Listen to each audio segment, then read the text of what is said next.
Assalamualaikum warahmatullahi wabarakatuh teman-teman semuanya. Perkenalkan kami dari kelompok 1 pengembangan karir anak usia dini.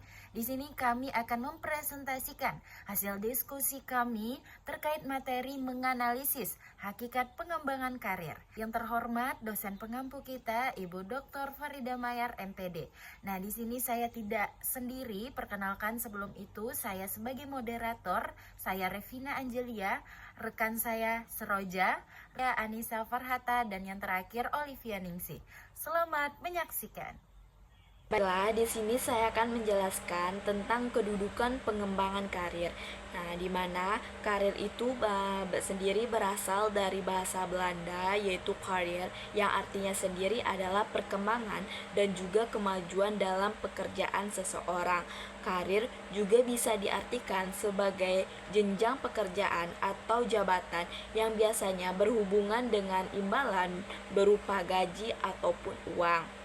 Karir ini mencakup aktivitas, posisi, kecakapan khusus, serta tanggung jawab seseorang dalam perjalanan hidup kerjanya. Secara umum, karir berkaitan dengan kenaikan tanggung jawab, kekuasaan, dan juga pendapatan.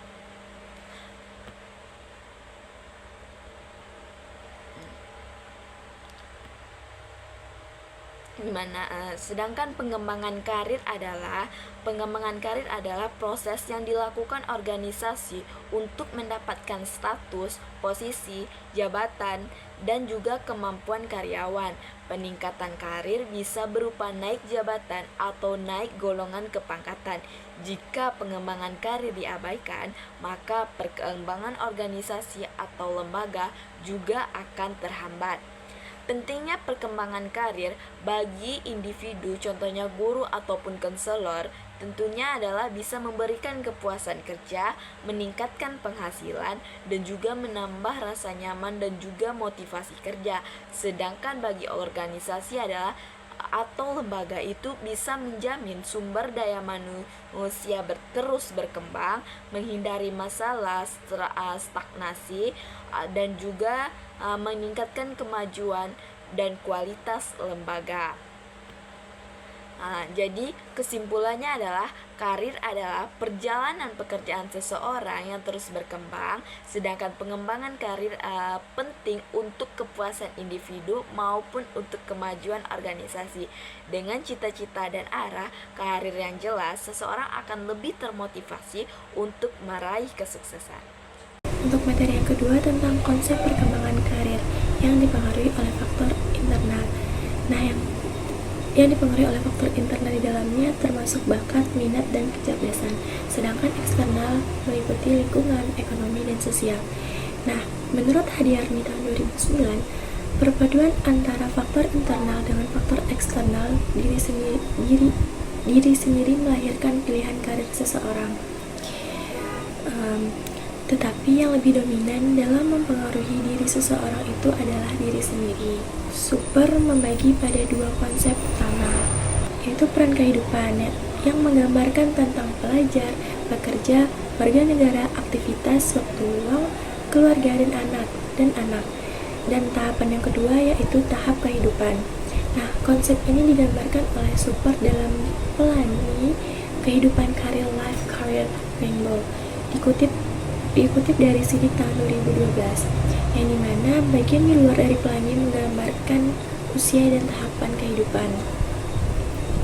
Seperti tergambar dalam diagram Life Career Rainbow, ada 5 tahapan pengembangan vokasional, yaitu pertumbuhan, eksplorasi, pemantapan, pembinaan, pemeliharaan, dan kemunduran. Nah, tahapan ini juga berkaitan erat dengan tahap perkembangan kehidupan, yaitu masa anak-anak, remaja, dewasa awal, dewasa, dan masa tua.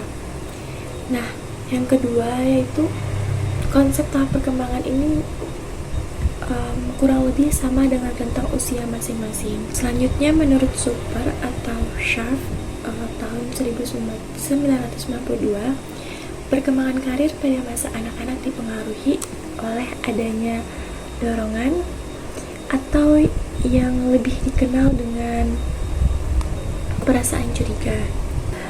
Bentuk kecurigaan diimplementasikan dengan bentuk eksplorasi. Nah, eksplorasi itu sendiri adalah suatu perkembangan karir yang penting dan tidak boleh berhenti. Kemudian syarat pengembangan karir guru adalah guru harus kompeten, mampu baik pengetahuan, keterampilan maupun perilaku. Guru yang kompeten yaitu guru yang memiliki kecakapan hidup atau life skill, seperti cakap mengenal diri atau sadar sebagai makhluk Tuhan, eksistensi diri, dan potensi diri. Selanjutnya ada cakap dalam berpikir, yaitu menggali informasi, mengolah informasi, mengambil keputusan, dan memecahkan masalah. Kemudian ada cakap tentang bersosialisasi, itu mampu komunikasi dengan lisan, komunikasi secara tertulis, dan cakap dalam bekerja sama. Selanjutnya ada cakap secara akademik, yaitu mengidentifikasi variabel, menghubungkan variabel, merumuskan hipotesis, dan melaksanakan suatu penelitian. Dan yang terakhir ada cakap secara vokasional, yaitu memiliki keahlian khusus di bidang pekerjaan, misalnya ahli komputer dan ahli akuntansi dan yang lain-lainnya. Contoh pengembangan karir seorang guru secara formal bisa menjadi tenaga fungsional, yaitu dari guru SD bisa menjadi dosen. Kemudian ada yang menjadi tenaga fungsional yang pindah ke struktural, dari guru biasa menjadi seorang kepala kanwil atau kepala kanwil diknas. Sedangkan secara non formal, pertama bisa menjadi penulis buku, dan yang kedua aktif di masyarakat sebagai tenaga pendidik, dan yang ketiga membuka tempat kursus yang berhubungan dengan dunia pendidikan. Sekian materi dari saya. Terima kasih. Baik, di sini saya akan memaparkan terkait materi tentang penyusunan program pengembangan karir. Unsur dan langkah-langkah pengembangan karir. Menurut Edwin B. Filippo, dalam Nur Cahyo 2012 ada 3 unsur utama dalam penyusunan program karir. Yang pertama, Career Need Assessment, menaksirkan kebutuhan karir dengan memberi informasi dan arahan agar individu mampu menilai peluangnya. Yang kedua, Career Opportunities, yaitu organisasi menjelaskan peluang jabatan yang tersedia. Dan yang ketiga, Need Opportunity Alignment, menyesuaikan kebutuhan individu dengan peluang yang ada melalui langkah menilai diri, menetapkan tujuan karir, menyusun rencana, dan melaksanakan dengan dukungan organisasi. Baik teman-teman semuanya, di sini saya akan melanjutkan masih di poin C. Nah, berikut ini ada beberapa upaya yang dapat dilakukan guru atau konselor untuk dapat meningkatkan kompetensinya agar karir yang ia geluti dapat berkembang maksimal, yaitu dengan beberapa cara. Yang pertama, menghadiri atau berpartisipasi dalam forum atau kegiatan ilmiah profesional. Selanjutnya, membuat karya tulis ilmiah yang populer. Selanjutnya, melakukan penelitian dan kajian kerja profesional baik individu maupun kolaboratif. Nah, program-program penyusunan karir ini juga terbagi, teman-teman. Yang pertama, materi pengembangan karir di PAUD, pengetahuan diri. Selanjutnya, eksplorasi pendidikan. Yang selanjutnya, perencanaan karir. Lalu ada strategi pengembangan karir di taman kanak-kanak. Nah, pendekatan instruksional, yaitu terpadu dengan kegiatan dalam proses belajar mengajar seperti kurikuler dalam mata pelajaran yang diajarkan melalui unit dengan penetapan tema-tema tertentu. Selanjutnya, pendekatan interaktif, yaitu melakukan kegiatan-kegiatan interaktif dilakukan di luar kegiatan belajar, mengajar dalam berbagai bentuk kegiatan seperti permainan, konsultasi, dinamika kelompok, kerja kelompok.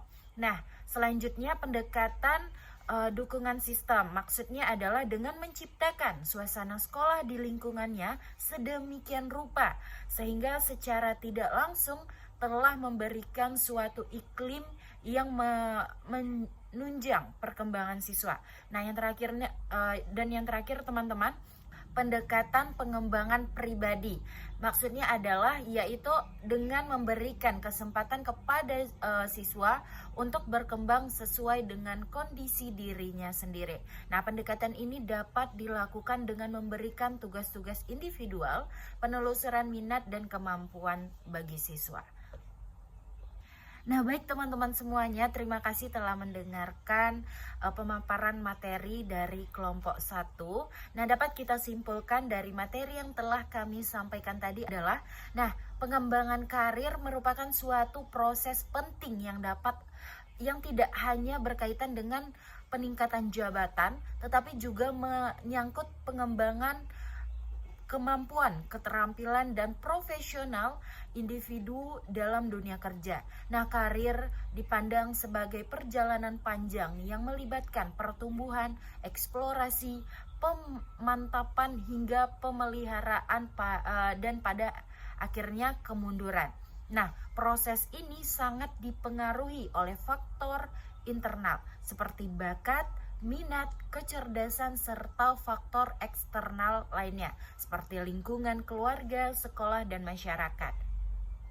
Nah, dengan demikian teman-teman, pengembangan karir merupakan bagian integral dalam upaya membangun sumber daya manusia yang berkualitas tentunya. Sebaliknya, pengembangan karir yang terencana akan mendorong terciptanya tenaga kerja, khususnya tenaga pendidik, yang lebih profesional tentunya, lebih produktif dan siap menghadapi tantangan perkembangan zaman.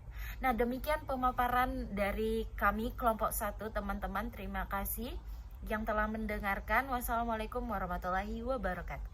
Bye-bye.